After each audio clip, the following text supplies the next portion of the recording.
Je suis ravi d'être avec vous aujourd'hui en ligne. Désolé de ne pas pouvoir être là physiquement. Je vous prie de m'en excuser, mais je tenais à participer à cet événement pour plusieurs raisons. Je suis délégué général de l'association France Ville Durable, l'association des parties prenantes professionnelles, publiques et privées de la ville durable, qui a cette spécificité d'avoir 4 collèges, un collège de l'État avec plusieurs ministères, la DHUP notamment qui va intervenir juste après, et un grand nombre des agences et des opérateurs, parmi lesquels par exemple le CSTB ou l'ADEME, mais aussi des collectivités locales et certaines de leurs fédérations, des entreprises, parmi lesquelles Suez Consulting qui vient d'intervenir, et des experts, parmi lesquels Efficacity. Et le but de notre association est justement de repérer et de rediffuser le plus largement possible des outils, des méthodes, des exemples de réalisation ou de politique publique qui permettent 2 choses. Accélérer les démarches de transformation écologique des territoires. Je vais revenir juste après sur cette notion d'accélération. Et en même temps, avec les mêmes actions, les mêmes budgets, les mêmes processus, de les faire monter en résilience. Nous avons notamment mené tout un travail avec les certificateurs, normalisateurs et labelliseurs de la ville durable, qui pour une grande partie sont membres de notre association, pour essayer de rendre plus pédagogique, intelligible, accessible l'articulation, la complémentarité entre ces différentes démarches. Je vous invite notamment à consulter notre portail web qui, notamment pour les maîtres d'ouvrage, les collectivités, apporte un certain nombre d'éléments pédagogiques, et nous présentons déjà depuis quelques mois Urban Print dans cet objectif. Je suis ravi du lancement de cet outil maintenant pour plusieurs raisons. La première, c'est que les émissions de carbone en France, de gaz à effet de serre, en France comme à l'échelle mondiale, n'ont jamais cessé d'augmenter. Malgré tous nos engagements nationaux, internationaux, nos bonnes volontés, etc. On a maintenant le sujet des gaz à effet de serre qui est enfin sur la table, qui concentre une grande partie des préoccupations des acteurs publics et privés. Malgré tout, nos émissions de carbone continuent d'augmenter, ou en tout cas ne baissent pas suffisamment, même dans les pays qui sont très engagés sur ces sujets-là. Le deuxième élément, c'est qu'on n'a plus le temps de se tromper. On n'a plus du tout le temps de se tromper. Le rapport du GIEC évoquait 3 ans. Il y a quand même une publication encore plus inquiétante en cette rentrée, publication scientifique qui montre que même le GIEC a sous-estimé probablement, ou n'a pas assez insisté sur ce qu'on appelle les points de bascule, qui rendent une partie des phénomènes irréversibles. Cette publication est d'ailleurs très inquiétante, montrant qu'un certain nombre de franchissements de ces points de bascule est engagé d'ores et déjà. Donc on doit aller vite. On doit aller vite dans tout ce qu'on fait, dans toutes nos activités, pour que ces activités soient décarbonées. Alors il n'y a pas que le carbone, j'y reviendrai en conclusion, mais il y a quand même d'abord ce sujet des gaz à effet de serre. Ce qui est très intéressant avec l'outil Urban Print, c'est plusieurs choses. Déjà, à l'instar d'autres outils qui sont développés par City, c'est le fait que ça s'applique aussi bien aux projets neufs qu'aux projets visant la reconstruction de la ville sur la ville, d'un quartier sur lui-même, la rénovation, la réhabilitation. Et comme vous le savez, c'est l'enjeu principal.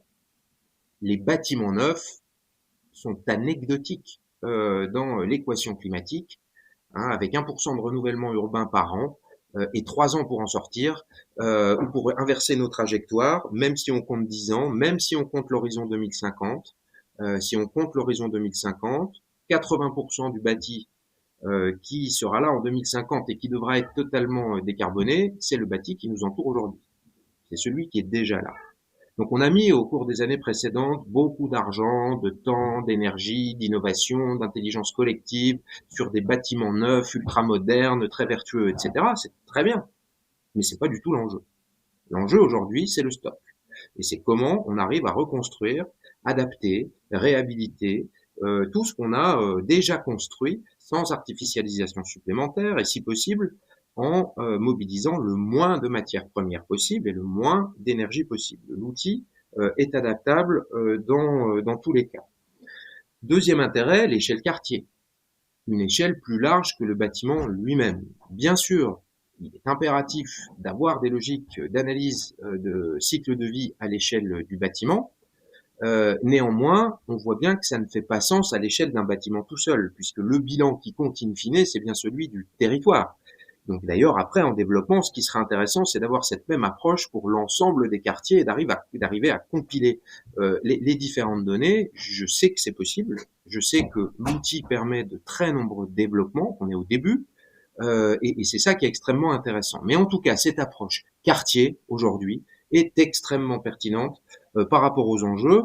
On peut éventuellement envisager à l'échelle d'un quartier pour avoir une neutralité carbone, qu'un bâtiment réhabilité soit peut-être moins performant si ce manque de performance est compensé par là pour le coup un bâtiment neuf à côté qui lui est à énergie positive et un zéro carbone absolu par exemple. Donc l'échelle quartier est vraiment pertinente aujourd'hui par rapport aux enjeux. Cette échelle plus large, c'est une spécificité française. Vous savez que l'aménagement, c'est le droit de l'aménagement, le processus, le fait que nous ayons des aménageurs, publics comme privés, c'est quelque chose qui est très regardé à l'étranger, parce que c'est une approche finalement plus large, plus holistique, pour utiliser un grand mot, des enjeux sur une échelle territoriale bien plus pertinente. Nous avons en France cette chance d'avoir des outils, des réglementations, des financements qui nous permettent de raisonner à des échelles plus larges que la parcelle ou la seule opération de bâtiment. D'ailleurs, dans notre association, nous insistons beaucoup sur le fait que les phases amont et aval de la construction sont certainement tout aussi, si ce n'est plus importantes, que l'acte de construire lui-même sur la réponse aux grands enjeux de l'Anthropocène et notamment à celui du dérèglement climatique, des gaz à effet de serre. L'ingénierie amont détermine quasiment tout en fait. Et c'est là qu'on peut plus se tromper aujourd'hui. On peut plus valider des projets de ZAC, d'aménagement, de réhabilitation en étant, passez-moi l'expression, au doigt mouillé sur les émissions de gaz à effet de serre. Il va d'ailleurs falloir rendre des comptes à l'État pour savoir comment une opération, par exemple, financée ou soutenue par l'État, participe ou pas de la stratégie nationale bas carbone. Il faut bien une métrique. Il va bien falloir rendre des comptes. Et cette logique d'accountability, pardonnez-moi l'anglicisme, elle va aussi devenir de plus en plus nécessaire vis-à-vis de la population. D'ailleurs, ça a été évoqué, l'outil permet aussi la mise en dialogue des différentes parties prenantes, y compris la population. Et bien sûr, je dis un mot sur la phase aval, mais qui est aussi déterminée par l'amont, c'est la phase du fonctionnement du quartier, sur toute sa durée de vie. Et donc là, on a aussi du coup un impact carbone très important dans la façon qu'on aura ou pas d'optimiser le fonctionnement d'un grand nombre de services urbains, etc. Donc l'outil, il semble parfaitement d'actualité. Il est pragmatique. J'ai beaucoup aimé ce qui vient d'être dit sur le temps nécessaire, parce que le temps est important. Alors nous, on dit aux élus, acceptez de consacrer plus de temps et de moyens à la phase amont, pour être sûr de ne pas se tromper, justement. Néanmoins, l'urgence climatique est là. Donc consacrer plus de temps, ça ne veut pas dire non plus garder le temps historique qu'on a aujourd'hui pour une opération d'aménagement. On peut plus se permettre de mettre 10 ans ou plus, parfois beaucoup plus, entre la décision politique qui dit il faut faire ça et l'inauguration de l'opération. Donc la question de la rapidité aussi est un atout, je trouve, pour cet outil. Je vais pas être très long, je ne sais même pas combien de temps vous m'aviez donné pour cette intervention. Ce que je veux peut-être dire, pour conclure, c'est que notre association participera largement de la diffusion de cet outil et de son appropriation par les différents acteurs, notamment lors de nos ateliers que nous conduisons avec les exécutifs et les directions générales des collectivités locales, des ateliers qui ne sont pas des ateliers théoriques, mais qui sont des ateliers directement tournés vers l'action, sur des projets concrets menés par la collectivité, où nous tentons avec nos 4 collèges d'apporter justement des outils, des méthodes, des solutions, en disant allez plus vite, regardez ce qui a été fait ailleurs, ça a fonctionné, on peut y aller, et évidemment dans l'ensemble de nos autres activités.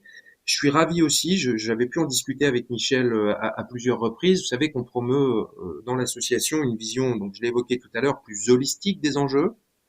C'est-à-dire que le carbone, le dérèglement climatique, ça n'est malheureusement qu'une des 9 limites planétaires, ce qu'on appelle les limites d'habitabilité de la planète pour Homo sapiens, tout simplement.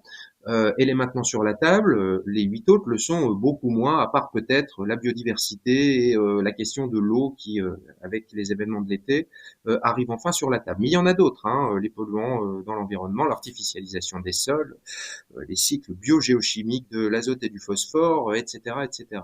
Donc j'ai vu que l'outil avait déjà évolué pour intégrer un certain nombre de ces données. L'outil idéal pour nous d'ici quelques mois, peut-être si vous allez vite, ou quelques années, c'est un outil qui permet de caractériser la contribution au retour en arrière sur un certain nombre de franchissements de limites planétaires, celles du climat, bien sûr, liées aux gaz à effet de serre, mais les autres également, et je sais qu'Efficacity y travaille d'ores et déjà, et nous serons ravis de participer à la réflexion autour du développement, des redéveloppements et des améliorations, des évolutions de cet outil, le côté évolutif étant très résilient par ailleurs, et nous croyons beaucoup à la pertinence et à l'intérêt que les territoires vont pouvoir trouver dans l'utilisation de cet outil. Et je vous remercie encore une fois de m'avoir permis de vous dire ces quelques mots.